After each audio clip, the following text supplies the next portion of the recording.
It's sometimes hard to understand who'd want to build the house on sand, always shifting, never staying, only good for wains to play in.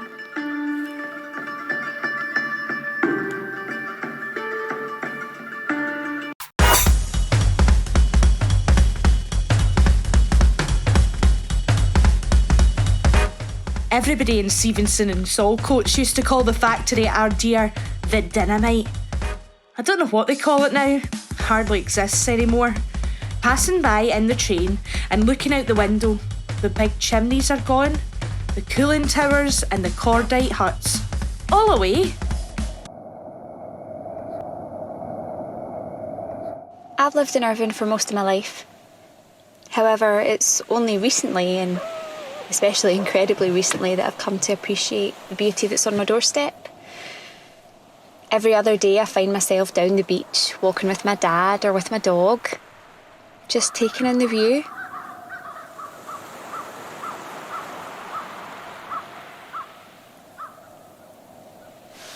And as you look out beyond the harbour, you can see all the way to the three towns.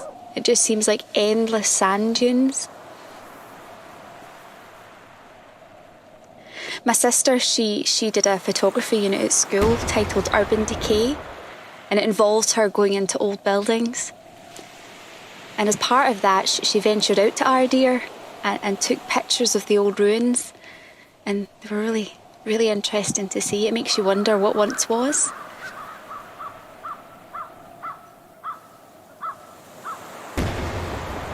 And more than once, I've even heard the odd explosion. And it makes you wonder what's going on just over there.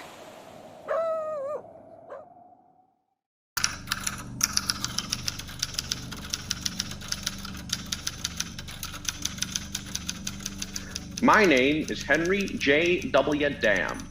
I'm a journalist, and I visited Mr. Nobel's Stevenston factory in the summer of 1897 for McClure's magazine, an American publication. My name's Helen Ritchie. It's 1940, I'm 19 and travelling into my job in Paisley as a letterpress feeder every day by train from Beef. Life's soon to change because everybody's getting called up to help the war effort. My sister May, you ken her May, right? Well, May gets herself a job at Ardeer and can't stop talking about it. She's going on and on about how great it is and how she's in with the bosses. And she says she can get me a job too. Mammy's all for it. The money's great and we'll be company for each other on the train. The dynamite factory at Ardeer is one of the most picturesque places in the world. Considering the unique and dramatic conditions that prevail amongst its workers, the neglect of Ardeer hitherto by novelists and dramatists is surprising. This may be due, however, to the fact that it is exceedingly difficult for a stranger to obtain access to the factory, while, once inside, the surroundings are rather trying to sensitive nerves. All around you, cotton mills and storehouses, as full of fleecy white cotton as ordinary cotton mills and storehouses. But every pinch of the cotton, still white and fleecy, has been nitrated into gun cotton and, if exploded, could cut you off in the beauty of your youth. So May's working at the centrifugals. That's what we call the centrifuges. And she's having a total ball. Hard work though it is. Me, I find myself in the cordite huts at New Hill, and right from the start, I don't like it. We're 12 girls to a hut, and it's our job to blend the 6 of cordite, walking round and round the huge blenders, lifting a few sticks from each and depositing them in the big blender at the end. The fumes of the cordite when the doors of the hut are closed are really strong, and it's worse in the night shift when the big black shutters are put up in the windows.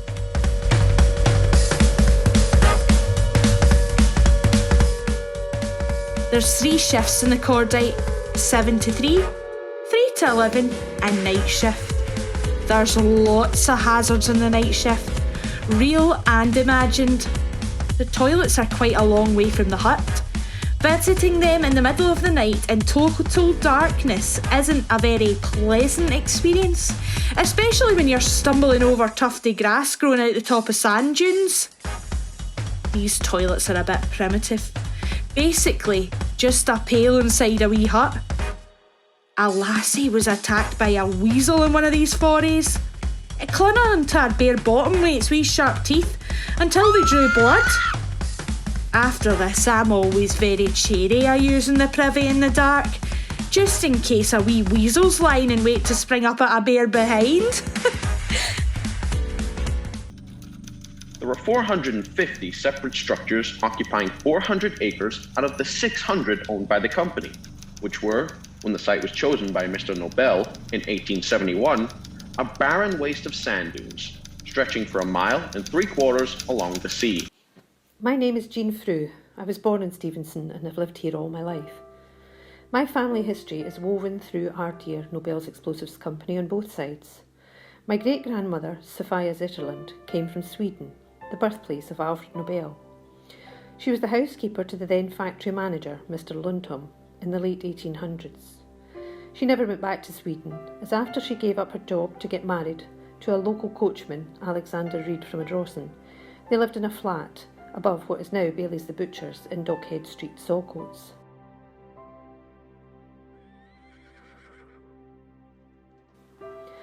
Her grandson, my dad, worked alongside his father and other family members in haulage, using horses and carts to bring supplies in and out of Ardeer factory for many years. Most of the social housing in Stevenson was built in conjunction with NEC, to house the workers who came from other areas in Scotland. This was the case on my mum's side of the family, as her father came through from Mid-Calder. He started work at 15 and worked until retirement at 65 with 50 years service.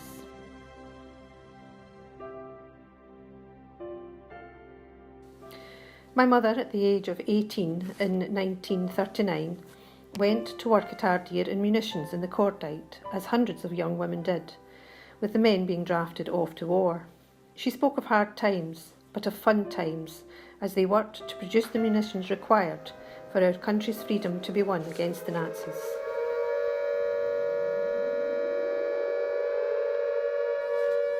At the age of 21, she was asked if she wanted to become a charge hand, earning more money. But at that time, you had to ask your parents' permission, and her father, who was a foreman in the factory, said no, that it was too much responsibility. Changed days from now, eh?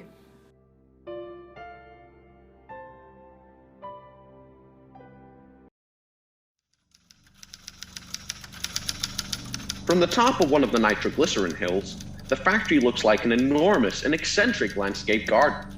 In every direction rise green embankments, square, conical, or diamond-shaped, and covered with long marram grass. We're a mixed bunch in our Cordite hut. A dozen women from all different parts of the country. But war's a great leveller, and we all get on fine. One of the lassies who works beside me's Joan Wilson. I'm changing her name in case her family are watching this. Joan's from Lochwinnoch, and my mammy's her mammy's third cousin or second cousin, something like that. Anyway, we all know Joan, Saint Joan, our May likes to call her. Well, you ken our May. Saint Joan's that demure and modest in the village. Mammy's always going to me and our May. Can you two not be ladylike and proper like Joan Wilson? Well, I get to see a whole different side to St. Joan when I start work at Ardeer. The men whose job it is to be runners, pushing the bogies outside loaded with cordite, they sometimes come into our hut on the night shift when the runs are finished, for an hour or so's kip up the far end of the hut on the work bags. St. Joan takes great delight when the men are fast asleep to slip up there and open their trouser buttons, thereby exposing their privates to all and sundry. Boy, are the men mortified when they wake up. She's got a very low boredom threshold, as they say nowadays, does St. Joan. And on the back shift, she always gets fed up And one night she says, "Och, I'm away to get a pass out to go to the wreck." This is the dancing. It's almost impossible to get a pass out. Once you're in, you're in. And if you want one, you have to pay a visit to wee Cocky Robertson, the chemist, in his office along the line. He's the head lad, and so important, you nearly have to touch your forelock when you meet him. St. John's got a snowball's chance in hell of getting her pass out, and we tell her as much, but over her shoulder, on her way out, she calls, "Well, just wait and see." And sure enough, maybe half an hour later, she's back, laughing and triumphant, waving the precious pass out. And with everybody asking what she had to do in the office to get it, we all know, but, and many dirty suggestions follow St. John down the line to the railway station, and a good night at the wreck. Woohoo!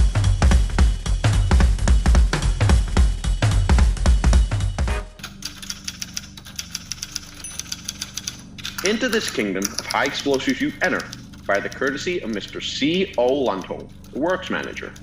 The strain upon your nerves begins.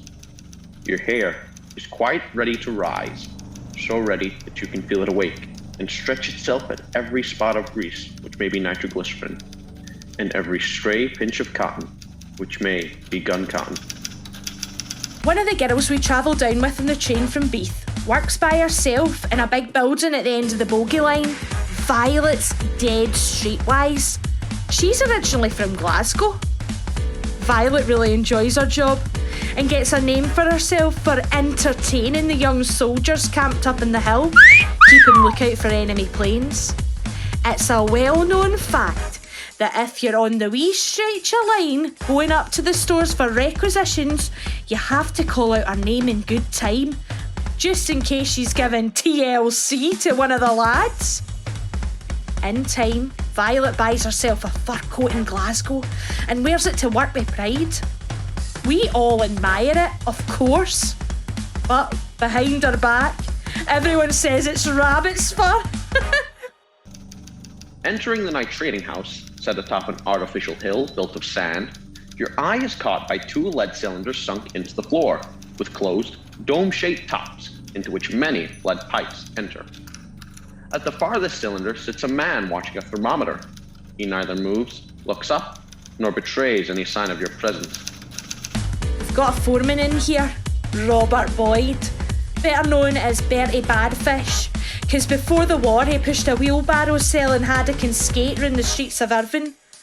Rumour has it he jumped into Ardeer to avoid joining up, because it's a reserved occupation. You should see him, strutting around in his peak cap and overalls with great authority. I doubt they'd take him anyway in the army. He's a white-faced, shilpit-looking character. And guess who he fancies? Great heat is caused by the chemical reaction, and it is absolute necessity that this be kept down, or the newly formed nitroglycerin will explode. If the thermometer rises ever so little above 22 degrees centigrade, the man will turn on more air and shut off the inflow of glycerin. If it continues to rise slowly, he will give a warning shout, "Stand by," to a man watching below. If the temperature continues to rise, he will shout, "Let her go," and the man will open a valve, sweeping the whole batch into the drowning tank lower down the hill, and suppressing any incipient explosion in an excess of water. If the heat rises too rapidly for drowning, the man will pull the valve, give a warning shout, and run. So will everybody, you included. You might run on one side to the protecting arms of a dynamite magazine, or on the other to the soothing shelter of a house where gun cotton is baking. Failing these, there is always the pond. This sweet, placid pool is formally blown up once a week to dispose of any dregs of nitroglycerin which have drained into it and collected at the bottom. It is comforting to feel, in the hour of danger, that you have havens of perfect security such as these. Mostly, but when we're sent elsewhere to fill in the places of those who haven't turned up for work, it's to the press houses, about a mile away from Newhill and nearer to Ardeer. I get picked for this just the once, and every day I pray I don't get picked again. I'd even go out with Bertie Badfish just to avoid that. See if the fumes are bad in the blending huts? They're 100 times worse in the press houses. The cordites carried on bogies and sacks, right? Warm and reeking. And in the press houses, we have to take it out and put it in a machine which turns the dough-like mixture into the cords, which eventually go to our huts once they've been dried out in trays. Some lassies get addicted to the smell, and no one's kept in the press houses on a permanent basis. One lassie I know to say hello to, Mary, gets overlooked. These fumes are like a drug to Mary, and she lives for the moment the men bring in the bags full of warm, steaming cordite. I see it myself on the one night I'm there. The way she runs forward, opens the neck of the sack, and inhales deeply. This goes on for several weeks, and finally comes to an end one night when the press house lassies are all drinking their tea in the mess room. Mary undresses herself until she's stark naked. Naked as the day she was born. Then gets up on the table and starts to dance, drunk in the fumes. The place is in an uproar. She's swiftly removed in an ambulance up to the Red Cross, just at the gate. A year later, she recovers all right, if a bit mortified at her own behaviour. In fact, after a lengthy period in the sick, Mary comes back to her work, but she's given an outside job. It was the nitroglycerin and the cordite got her high. At the bottom of the hills stand small wooden cabins with a floor of loose sand, where the nitroglycerin is combined with kieselguhr into a rough mix, then transported in boxes to a large wooden cabin. This mixing house contains a long, narrow table on each side. In it, 6 girls are at work, one of whom hoists a box to a table and flies at it with bare arms as if it contained flour and water. She mixes it thoroughly, then takes a big wooden scoop, jabs it into the box, and dumps the scoopful into another raised box of similar size, with a brass sieve bottom. She then, as if the sieve bottom were a washing board, rubs the dynamite with all her strength against the sieve, forcing it through the small holes. A few of the girls use a leather hand flap to rub with, but most of them prefer their bare hands. You view the process open-mouthed. Hitherto you looked upon dynamite as something to be regarded politely from a safe distance. The girls handle this dangerous substance, however, as coolly as if it were the sand on the floor. When the dynamite has become a greasy, coffee-colored earth, it is ready to be made into cartridges. There are 45 cartridge huts, all heated by steam to not less than 50 degrees Fahrenheit. Nitroglycerin congeals at 43 degrees and freezes at 40, so the huts must be kept warm. At the beginning of the shift, the foreman visits each hut and decides where the labour's to go. If he's short on bogey runners, for instance, he'll just pick out the required number and tell you to go and get equipped with the proper clothing for the job. Coarse navy blue fire-resistant trousers that rub your legs raw, and big Charlie Chaplin boots. This one night I have the pleasure of being picked, me and Liz. She's from Kilmarnock. It's on the night shift, so really it's a mixed blessing, as I don't fancy the idea of an air raid when you're out pushing your bogey. We're to go to another part of the plant, maybe 3 miles away. So here's me and Liz pushing our bogey away along to the building where the men polish the bullets with the black powder. After we disgorge our load, we're just about to leave when one of the men asks if we want a wee packet to take home to our mammies to polish the grate with. Apparently, if you mix this black powder with methylated spirits, it brings up the iron just grand. It's free, eh? So we take the black powder, wrapped up inside some wax paper, and I'm happy that I'm giving my mammy something she can't get in the shops. End of our shift comes. It's winter, right? The snow's lying thick on the ground, and big fairy me is starting to get a bit worried about smuggling this stuff out of the factory. See, when we're all going home, There's searchers waiting at the gates to check you over, and these ladies standing in their little boxes can pick you out at random for what they call a double search. I've hidden my packet of black powder down my bra, but as I get near to the grates, I'm quaking in my boots, so I pull out the packet to throw it away into the snow, and my hands are shaking that much I manage to rip the wretched thing, and it spills all down my stomach. What a mess. And the searcher never even looks at me. My mammy's furious. My underwear's ruined because the black powder won't wash out. Liz tells me a couple of days later, it wasn't even any use for polishing grates anyway. Gun cotton is made from cotton waste, left on the spindles in the cotton mills. This comes to the factory in bales and is first washed to remove all grease and dirt, carded, and reduced to a homogeneous mass. 4 pounds of cotton are then placed in a huge lead pan, and 115 pounds of mixed sulfuric and nitric acids are added. After chemical combination takes place, the acid is poured off and the gun cotton receives its first washing. From this point until every particle of acid has been washed out, it is liable to burn spontaneously at any instant. As one of the workers dumps the pan load into the acid separator, it may go up with a flash in a great column of yellow smoke. This happens not infrequently. The gun cotton is now washed repeatedly, kept for a week in water tanks, pulped in pulping mills, then dried in rotary centrifugal machines until all but 30% of the water is eliminated. The remainder is removed on the shelves of a great drying house, where a temperature of from 100 to 120 degrees Fahrenheit is maintained by hot air and fans. Gun cotton is used at Ardeer in the manufacture of large quantities of cordite paste and sent to the government factory at Waltham, where smokeless ammunition is made. I leave the factory in the summer of 1942 to get married and live in Paisley. And the day I finish, I'm quite sad because I'm leaving behind all these men and women who've become close friends. They present me with a magnificent silver water jug, teapot, sugar and cream. I still don't know where they managed to get something so exquisite in wartime. Speeches are made in the mess room about how we've all had our ups and downs.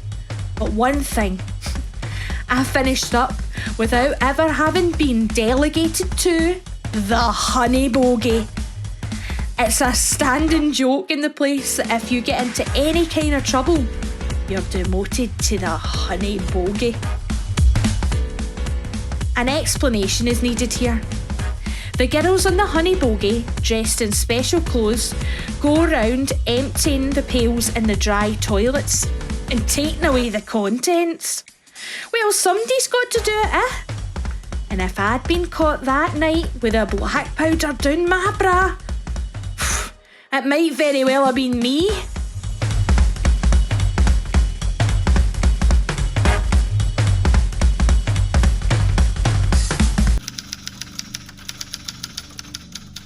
Having now inspected the factory, you are confronted with a statement so extraordinary as to be almost incredible. Despite the manufacture by the ton of all these deadly explosives, Ardeer is one of the safest factories you could possibly be in. The loss of life by accidents is lower than the death rate in any cotton mill, woolen mill, foundry, boiler shop, or shipyard. These facts are all very reassuring. As you enter the train to leave Ardeer, however, doubt reasserts itself. A bit of white fluff on your coat sleeve is viewed with the greatest suspicion. Is it cotton or gun cotton? Nerving yourself to the ordeal, you pick it off and carefully throw it out of the window to wreak its deadly purpose, if it has one, on the landscape. Then you settle back with a vague desire to look at a thermometer.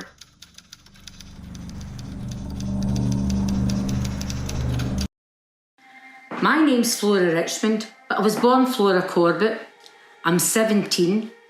The First World War's just started, and I'm living with my mother in Saltcoats.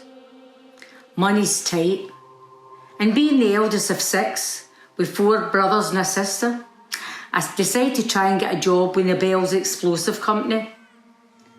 My Aunt Marion lives about half an hour's walk from this factory in Stevenson, so she says I could stay with him. She's got loads of weans, from an infant in arms to Flossie, who's 12, and can always do with help.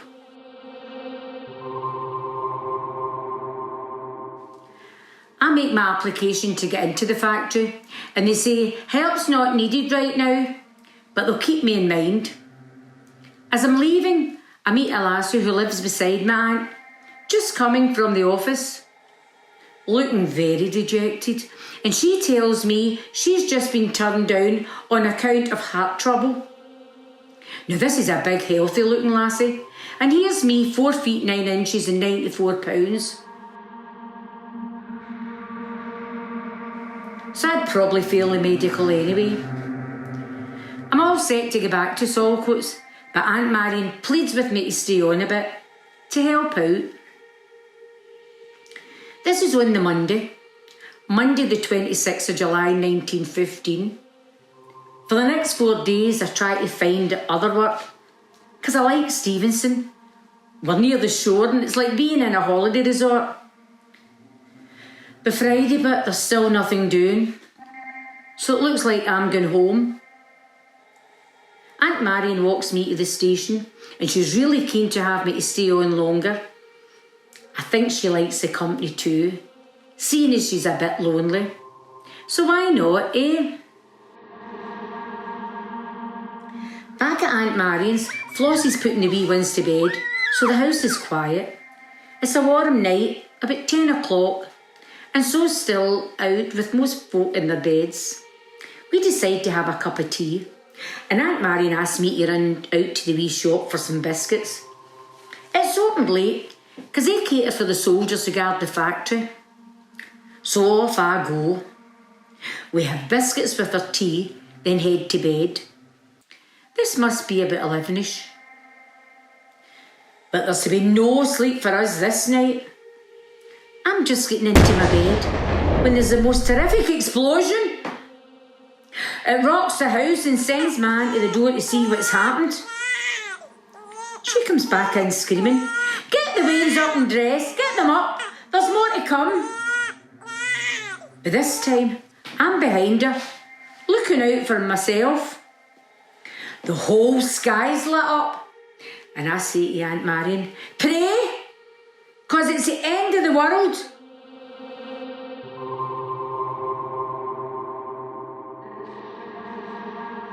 Everyone's out of their houses, running about everywhere and anywhere. I do what Aunt Marion says and get busy dressing the wains, but it's hopeless. They're screaming for their mum, who's now completely disappeared with the baby. I'm a bit dazed myself, but I gather the wains and, still in my nightdress, we go to look for Aunt Marion. And believe me, I'm not the only one undressed. A lot of folks are just getting out of bed and fleeing. Me, in my nightie, with a squad of terrified wains, go from house to house, but they're all empty. Everyone's vanished. We come to the house at the end of Aunt Marion's road. There's folk there all right, women fainting and screaming all over the place, and men trying to help them. So I shout, "Is Mrs. Benson here?" That's my aunt's name. One of the men shouts to the rest, "Is there a Mrs. Benson here?" The answer comes back, "No." But they tell me to go over to the shore. Maybe she's down there.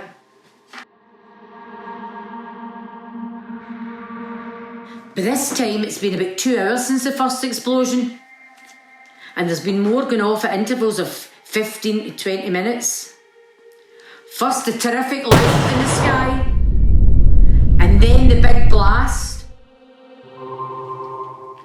I finally find Aunt Marion on the shore, surrounded by crowds of other townspeople, all screaming and crying out for their sons or husbands who are at work in the factory. Some of the men, not sure who they are giving out blankets, so I take as many as I can get and wrap them round the veins. We're on that shore till 6 in the morning, when some guards from the factory come and tell us we can go home. That's over. The house is intact, but there's broken windows everywhere. Folk are boarding up shop fronts for fear of looting. I'm just glad we're all okay. But Aunt Marian's still a bit panicky, so she stays up while me and Flossie put the wee ones, then ourselves to bed. We're still in our night things anyway. I've just closed my eyes when there's a knocking on the door. Knocking on all the doors. It's the guards telling everyone to get as far away from the factory as possible because they're expecting a really big blast at 11 o'clock. I must be half asleep or in shock or something. Because my first thought is, it's only 8:30, we've still got time. So between us, me and Aunt Marian get the Waynes dressed and they're all hungry and gunning. So well, between helping to get something cooked and getting them all into their clothes, I'm so busy I don't notice the time. It's nearly 10. We've still got an hour, right? Aunt Marian's trying to get a bit of breakfast into the wee one, and I have another look outside to see what's doing. And I just got onto the doorstep when the whole ground vibrates under me and there's this awful blast. It's hard to describe. It's like everything just stops. Even the air stops. Afterwards, it's so quiet.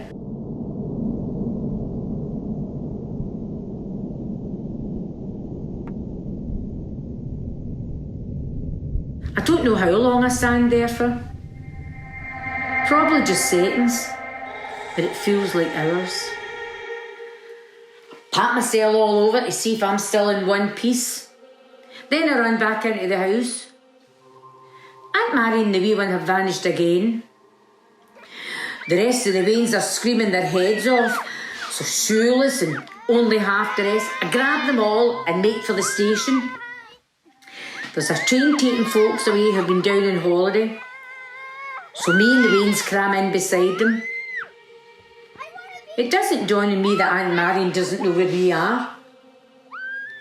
When we get back to Saltcoats, my mother and a host of other people are all at the station waiting for news of what's happened in Stevenson. I'm questioned with the posties and the railman myself, and when I tell them we spent all Friday night on the shore and about all the people fleeing and what the guard told us, they're amazed. We're all wondering if that big blast was the last. It was time for 11, but it seems it went off at 10.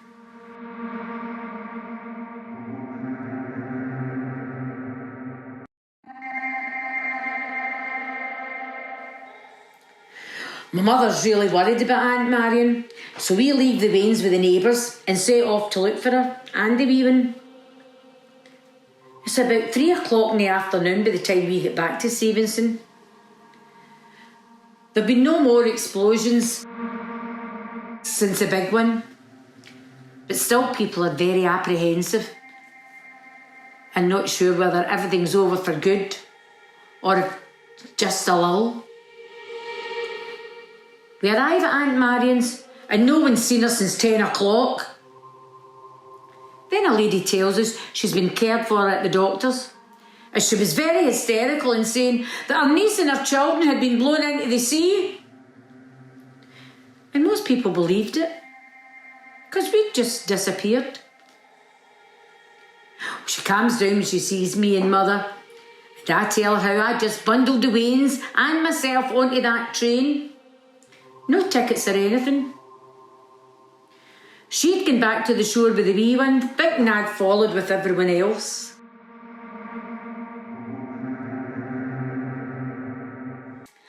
I start working the factory 2 months later. Money's great. And I meet William Richmond, the man I'll marry on the 26th of September 1916. Willie was in the factory that night, working all through the explosions. So here's what actually happened after 10 o'clock that Saturday morning.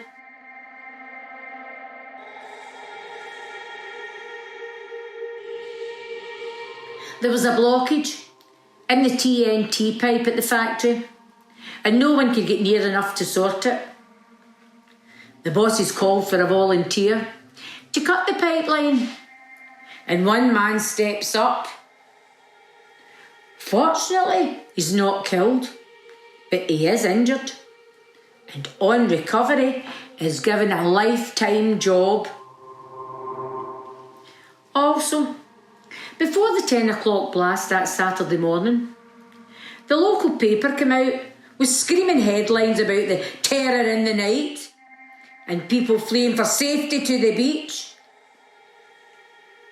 It's very quickly suppressed, of course, and what copies get into the shops are confiscated, as you'd never have been printed, because there's a war on. So no one hears the correct version of what happened. Some of the company officials say later they thought a German Zeppelin had dropped a bomb. But my Willie was working at the factory that night, and my Willie wouldn't lie. I never personally worked for Nobel's Explosives, but I was employed by the Bank of Scotland for many years within Nobel House, and have many fond memories of the people who worked in the factory, as it was always known, and having my lunch at 11 o'clock in the morning in the beautiful Africa House in order that we were open for lunchtime for the workforce. Nobel's Explosives Company has always played a part in my life. My neighbours, friends and family all working there.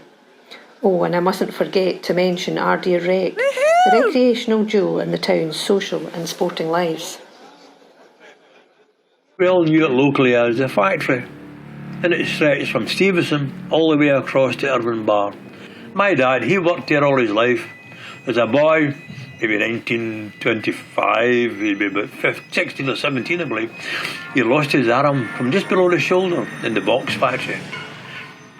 He then became a green card worker, as they were called, basically a disability, and he was a searcher in the blasting. He loved it. My experience started in 1955. I left school at 15 years old and was placed in a canter shop. The first day was in service and the second was straight to your workplace. The canter shop was very noisy, no earmuffs, and you wore your own clothes. Safety, however, was always a priority. At 7 o'clock in the morning, the foreman would start up the belt-driven machine, and you sat there feeding cardboard strips through the cutting die, which he operated with a foot pedal.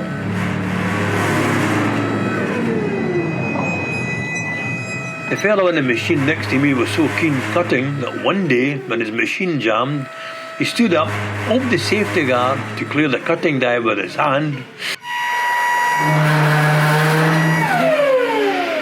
Now this was taboo, but his foot touched the pedal and the die came down and cut off his finger. The sight of that amputated finger attached to the die is still with me. It was great when tea and lunch break times arrived. Worker staff canteens were good, the food was tasty and subsidised. Staff went to Africa House, which was outside the gate, for their meal.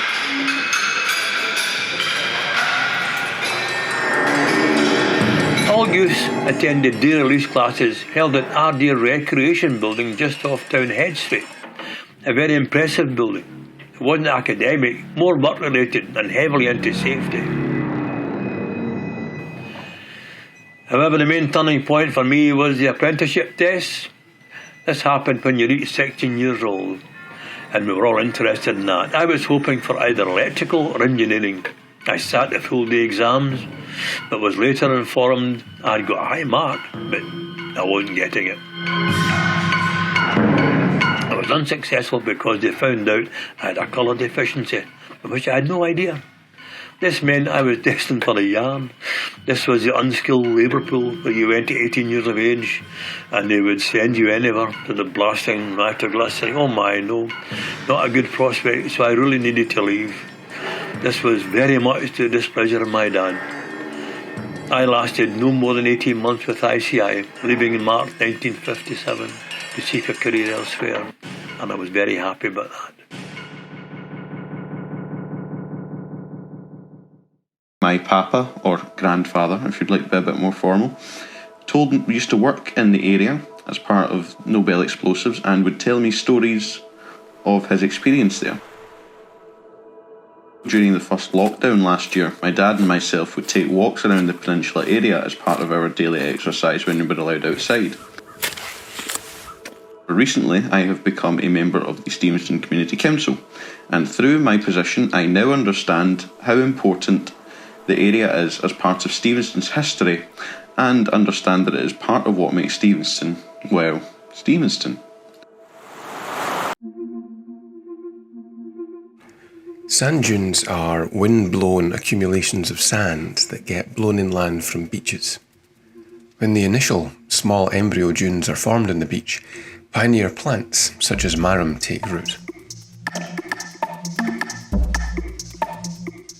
The marram roots help bind and stabilise the young dunes, and the marram leaves help trap more sand to build the dunes further. Once the dunes are stabilised, they become colonised by many other plant species, and marram starts to die out. This vegetation succession continues over the decades and centuries. Once enough nutrients have leached from the sand over time, heather and other acid-loving plants start to take over, and eventually this heathy vegetation is replaced by scrub and finally woodland. So marram is a transient feature in most of the dunes. However, it tends to be a pretty permanent feature of the dune plant community right by the beach. Here, the dunes are continually eroded and rebuilt by the elements, and it's this kind of dynamic environment where marram thrives.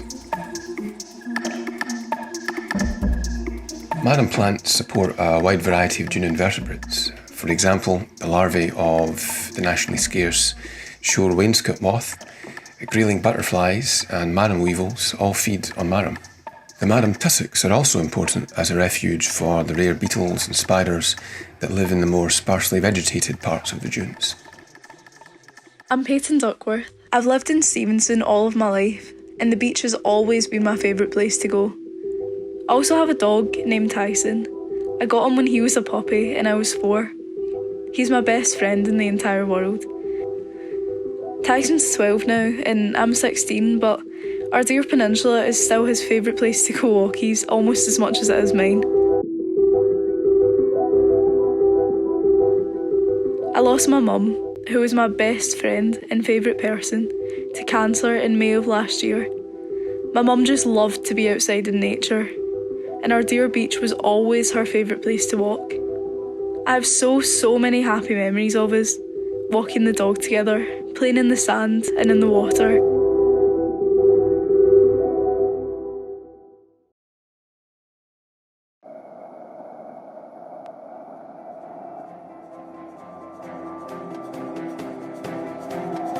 I feel so sad and outraged that Ardeer Peninsula, the place that gave our towns a livelihood for 150 years and looked after us, is being systematically destroyed, along with its history and incredible wildlife and environment.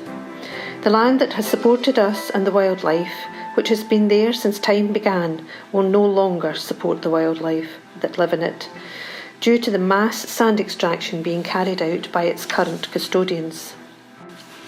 Nobel's Explosives Company was a powerful and at times destructive force. However, throughout their tenure of this site, they took great care, as a responsible corporation, to ensure that nature and wildlife were always protected and employed full-time rangers on the peninsula. Every effort has been made to stop this destruction, but it is being thwarted by an ancient 1953 Special Development Order granted to Nobel's Explosives Company, which allowed them to make changes without planning permission by the local authority. Sadly, this SDO is still in place, and although we have asked repeatedly and are pushing for the Scottish Government to have it removed, it's not happening. And I fear that if something isn't done now, it will be too late to save the creatures, some of them very rare, that call their home Ardeer.